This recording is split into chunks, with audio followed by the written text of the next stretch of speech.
ये टांग खींचने वाला काम अब बंद करना पड़ेगा। मैं बार बार कहता हूं, आज फिर कहूंगा इंडिया की पावन धरती पर कि अब हमें नाक छोटी दिल बड़ा करना पड़ेगा। और अगर नाक बड़ी करके रखोगे तो कभी भी समाज आपके साथ खड़ा होने वाला नहीं है। और अगर आप पुरखों की विरासत, उनके संगठन की रक्षा नहीं कर सकते हो, तो तुमने जो संगठन बनाए हैं, तुमने जो व्यवस्थाएं खड़ी की हैं, मैं दावे के साथ कह सकता हूं कि जब तुमने पुरखों के साथ दगाबाजी की, ये आने वाली पीढ़ी तुम्हारे साथ भी दगाबाजी करेगी। जब तुमने पुरखों के संगठन नहीं चलाए तो तुम्हारे संगठन भी तुम्हारे बच्चे चलाने वाले नहीं। हमारे लोग बहुत सरल एक तरीका ढूंढ लाए हैं आजकल समाज में काम करने का, कि वो महापुरुषों को तुरंत जाति से जोड़ देते हैं। और अगर आपको भी शासक बनना है तो सबको जोड़ना पड़ेगा। एक घर परिवार को जोड़ने से आप शासक बनने वाले नहीं। जिन्होंने जातियां बनाई हैं वो मजे काट रहे हैं, और हम पढ़े लिखे होकर के भी जाति जाति खेल रहे हैं। खेल रहे कि नहीं खेल रहे? इसलिए धम्म नहीं बढ़ रहा है, इसलिए मिशन नहीं बढ़ रहा है, इसलिए थोड़ी संख्या वाले देश पे कब्जा कर लिए हैं और ये 85-90 चिल्लाते रहते हैं, हर मुकाम पर हार जाते हैं। व्यक्ति बड़ा नहीं हो सकता, संगठन बड़ा नहीं हो सकता, बड़ी होती है विचारधारा। और जब तक आप विचारधारा को महत्व नहीं दोगे तब तक देश पर कभी आप शासक नहीं बन सकते। सामाजिक आंदोलन, धार्मिक आंदोलन, आर्थिक आंदोलन, राजनीतिक आंदोलन, शैक्षणिक आंदोलन, सभी दिशाओं में अगर आप बराबर गति से आगे बढ़ते हैं तो समाज विकास करता है। याद रखना, अगर पढ़ लिख करके IAS बन भी गए और शासन सत्ता अगर तुम्हारी नहीं है तो तुम्हारा IAS कभी DM बनने वाला इस भारत में नहीं है।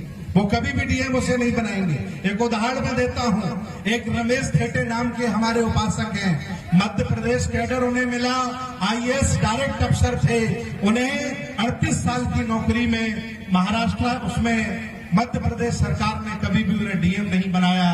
दोष उनका यही था कि वो ईमानदार थे, स्वाभिमानी थे और किसी की गुलामी करने वाले वो नहीं थे।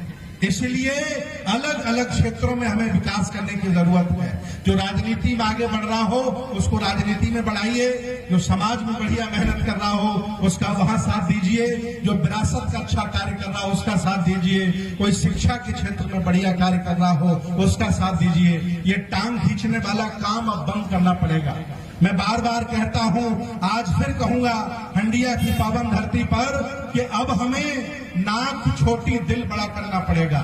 और अगर नाक बड़ी करके रखोगे तो कभी भी समाज आपके साथ खड़ा होने वाला नहीं है। इसलिए जो नाक हमने बड़ी बना ली है, हम कभी भी नए व्यक्ति से मिलते हैं तो डायरेक्ट उसका अपमान कर देते हैं कि तुम कभी सुधर नहीं सकते, तुम्हारे अंदर परिवर्तन आ नहीं सकता, तुम कुछ जानते नहीं हो। ये सब तरीका जोड़ने का नहीं है।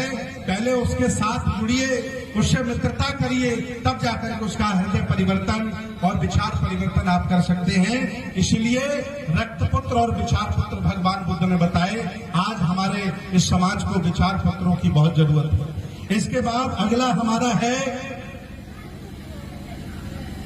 आपसे पहले आपके पुरखों ने बहुत सारे संगठन बनाए। मैं सिर्फ एक का जिक्र करूंगा और आपको एहसास दिलाऊंगा कि कितने आप इतिहासकार हो।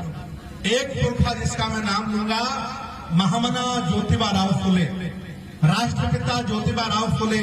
आज के 150 साल पहले उन्होंने सत्य शोधक समाज बनाया था कि नहीं बनाया था? बताइए आप लोग। आज सत्य शोधक समाज कहाँ है बताओ आप मुझे। बाद RSS बना, कितने दिन बाद बना? 50 साल बाद RSS बना। 2025 में RSS को 100 साल होंगे और सत्य शोधक समाज को 150 साल पूरा हो चुका है। 150 साल पहले आपका संगठन बना, खत्म हो गया और उन्होंने 100 साल पहले सलाम बना लिया कि नहीं बना लिया? बताइए आप।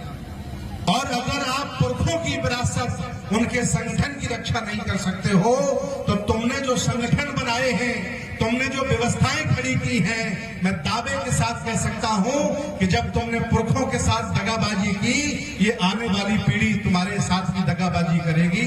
जब तुमने पुरखों के संगठन नहीं चलाए तो तुम्हारे संगठन भी तुम्हारे बच्चे चलाने वाले नहीं। इसलिए पुरखों का सम्मान करते रहिए, विरासत का सम्मान करते रहिए, नहीं नए नए घर बनाते रहिएगा, लोग कब्जा करते रहेंगे। और यही हुआ, जिनका आज भारत पर कब्जा हो गया है, सारे मठ आपके हैं, सारे पर्व आपके हैं, सारी परंपराएं आपकी हैं, बस उनका कब्जा है कि नहीं है? बनाया आपने, कब्जा उन्होंने कर लिया। इसलिए रक्षा सुरक्षा करना ये आपकी बहुत बड़ी जिम्मेदारी है।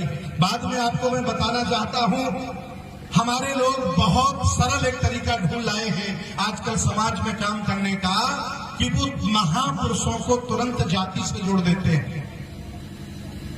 आम आदमी किसी जाति का हो सकता है, जाति प्रधान भारत है, लेकिन इतिहास पुरुष महापुरुष किसी जाति का नहीं होता है। बहुजन समाज के लोगों, जब तक तुम सम्राट अशोक को जाति से जोड़ते रहोगे वो कभी ग्लोबल नहीं हो पाएंगे। अंबेडकर को जब तक तुम जाति से जोड़ते रहोगे वो कभी ग्लोबल नहीं हो पाएंगे। महापुरुषों की कोई जाति नहीं होती, इतिहास पुरुषों की कोई जाति नहीं होती। आप सब लोग उनके अनुयायी बनिए, तब जाकर के पूरी कायनात उनका साथ खड़ी होगी। अगर रिश्तेदार आप बता दोगे महापुरुष को तो कोई जुड़ेगा क्या? बताइए। ये इतना बड़ा अपराध हम लोग कर रहे हैं, ये रिश्तेदार बता करके महापुरुषों को, अपनी जाति बिरादरी का बता के महापुरुषों को, उनके विचारों की हत्या हम लोग कर रहे हैं। और जब तक ये नहीं रोकेंगे तब तक हमारे महापुरुष कभी ग्लोबल नहीं हो सकते। सम्राट अशोक जब शासक थे तो कोई एक बिरादरी के लोग उन्हें राजा नहीं मानते थे, पूरी कायनात उन्हें अपना शासक मानती थी। और अगर आपको भी शासक बनना है तो सबको जोड़ना पड़ेगा। एक घर परिवार को जोड़ने से आप शासक बनने वाले नहीं हैं। बात सही है कि गलत है? बताओ आप। ये समझने की बात है, चिंतन करने की बात है। मैं मानता हूं प्रथम दृष्टा लोगों को आप जोड़ लोगे, ललन सिंह यादव का नाम लेके यादव जुड़ जाएंगे, बाबा गाडगे का नाम लेके धोबी जुड़ जाएंगे, और विवेकानंद का नाम लेकर के लालाओं को जोड़ लोगे, और बहुत सारे लोगों को महापुरुषों का नाम लेकर के जोड़ लोगे, राम स्वरूप वर्मा का नाम लेके कुर्मी को जोड़ लोगे। लेकिन ये प्राइमरी स्टेज हो सकती है, अंतिम स्टेज नहीं है। अंतिम स्टेज है कि जाति कोई है ही नहीं। यहाँ मानव जाति के हम लोग हैं, जिन्होंने जातियां बनाई हैं वो मजे काट रहे हैं, और हम पढ़े लिखे होकर के भी जाति जाति खेल रहे हैं। खेल रहे कि नहीं खेल रहे? इसीलिए धम्म नहीं बढ़ रहा है, इसीलिए मिशन नहीं बढ़ रहा है, इसीलिए थोड़ी संख्या वाले देश पे कब्जा कर लिए हैं, और ये 85-90 चिल्लाते रहते हैं, हर मुकाम पर हार जाते हैं। ये चिंतन का विषय है। और अंत में एक बहुत बड़ी बात मैं आप लोगों से कहूंगा, वो एक बात है, बासेठ ब्राह्मण नाम का एक व्यक्ति था। भगवान बुद्ध वैशाली में बैठे थे, ध्यान करने के बाद बासेठ नाम का ब्राह्मण भगवान बुद्ध के पास आया और उसने कहा कि तथागत मैं मरना नहीं चाहता हूं, कोई उपाय बताइए। भगवान बुद्ध स्वयं काफी देर तक चिंतन करते रहे कि ये ब्राह्मण क्या पूछ रहा है कि मैं मरना नहीं चाहता हूं, कोई उपाय बताइए। तो भगवान बुद्ध ने चिंतन किया कि हो सकता मेरा आलोचक होगा, लेकिन हो सकता है कभी जिज्ञासु भी हो सकता है। तो भगवान बुद्ध ने चिंतन करके पूछा कि आपको संक्षेप में बताएं या सार में बताएं? तो बासेठ ब्राह्मण बोला कि मेरे पास समय नहीं है, मुझे संक्षेप में समझा दो, कोई मंत्र हो बता दो, कोई औषधि हो दे दो, मैं मरना नहीं चाहता हूं, कोई उपाय बता दो। भगवान बुद्ध भी विज्ञानवादी सोच के थे, इसलिए उन्हें महाभैषज कहा गया। भगवान बुद्ध ने शब्दों के व्यक्ति को शब्दों से मारा, और क्या कहा? भगवान बुद्ध ने कहा कि जो व्यक्ति अपने लिए जीता है बासेठ, उसे दुनिया में मरने से कोई बचा नहीं सकता है, और जो देश के लिए, समाज के लिए, इतिहास के लिए, विरासत के लिए और औरों के लिए जीता है, उसे दुनिया में कभी कोई मार नहीं सकता है। बासेठ, अब तेरी इच्छा है तो तू मर जाना, और तेरी इच्छा है तो दुनिया में तू अमर हो जाना। छोटी सी बात का सवाल का उत्तर भगवान बुद्ध ने कितना सरलतम दिया। ये आज मैं आपसे निवेदन करने आया हूं, क्या जिंदा रहना चाहते हो या अमर होना चाहते हो? अभी रतन टाटा हमारे बीच से गए, इतनी बड़ी संपत्ति का मालिक उत्तराधिकारी बना के नहीं गया। यहाँ 4 कौड़ी की संपत्ति नहीं है, उत्तराधिकारी बना के लोग घूम रहे हैं। इसलिए याद रखना कि बड़ी व्यवस्था का कोई उत्तराधिकारी नहीं होता है। भगवान बुद्ध से भी कहा कि धम्म का उत्तराधिकारी बना दीजिए, तो उन्होंने क्या कहा था कि मेरे धम्म का धम्म ही उत्तराधिकारी होगा, कोई व्यक्ति नहीं हो सकता। अगर मेरे बाद कोई व्यक्ति खराब हो गया तो पूरी व्यवस्था खराब हो जाएगी। बात समझ में आई? इसलिए हमें विचारधारा से जुड़ना पड़ेगा। व्यक्ति बड़ा नहीं हो सकता, संगठन बड़ा नहीं हो सकता, बड़ी होती है विचारधारा। और जब तक आप विचारधारा को महत्व नहीं दोगे तब तक देश पर कभी आप शासक नहीं बन सकते। और हमसे बड़ी विचारधारा बुद्ध, अशोक, फुले, शाहू अम्बेडकर, हमसे बड़ी विचारधारा और हमसे स्वर्णिम इतिहास दुनिया में किसी के पास नहीं है।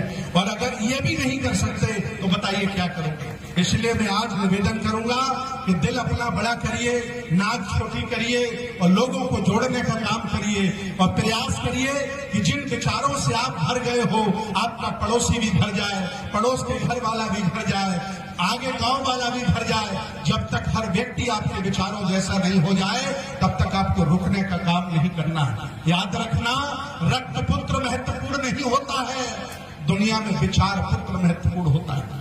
अगर आपने बुद्ध के विचारों के लोग तैयार कर दिए तो ये आंदोलन आगे बढ़ जाएगा और समता मूलक समाज की स्थापना हो जाएगी। और जो जिस सपने को हम सजा के घूम रहे हैं वो पूरा होगा। आज के विशेष अवसर पर मैं बहुत बहुत बधाई देता हूं, बहुत बहुत मंगल कामनाएं देता हूं कि आपने इतना अच्छा आयोजन किया, मुझे मुख्य अतिथि के तौर पर बुलाया। मैं कोई बुद्ध विहार में लेट कर खाने वाला बौद्ध भिक्षु नहीं हूं, मैं सुबह से लेकर शाम तक समाज में काम करता हूं और पूरी दुनिया देखती है कि मैं लगातार काम करता हूं। कुछ नहीं कर सकते मेरे जैसे परिश्रमी कुछ बनते तैयार कर लीजिए आप लोग, बहुत बड़ा काम आगे बढ़ जाएगा। और मुझे उम्मीद है कि आप सब लोग, आप भीड़ नहीं हो, विचारों से भरे व्यक्ति हो, आप सब लोग इस काम में लगोगे और बहुत लोग इस काम में लगे हैं। मुझे खुशी है कि आप लोगों ने इतनी चेतना लाई, इतने लोगों को जगाया और इस आंदोलन को यहाँ तक पहुंचाया। पुरखों का इतिहास, महापुरुषों की कहानियां, उनकी वीर गति की कहानियां आप लोगों ने सुनाई। आप सब लोग यहाँ आए, मुझे बहुत अच्छा लगा। मैं और बहुत ज्यादा न बोलकर अपनी बात समाप्त करूंगा। के लिए बहुत बहुत धन्यवाद। नमो बुद्धाय। सबका मंगल हो। जय भीम, जय भारत, जय संविधान।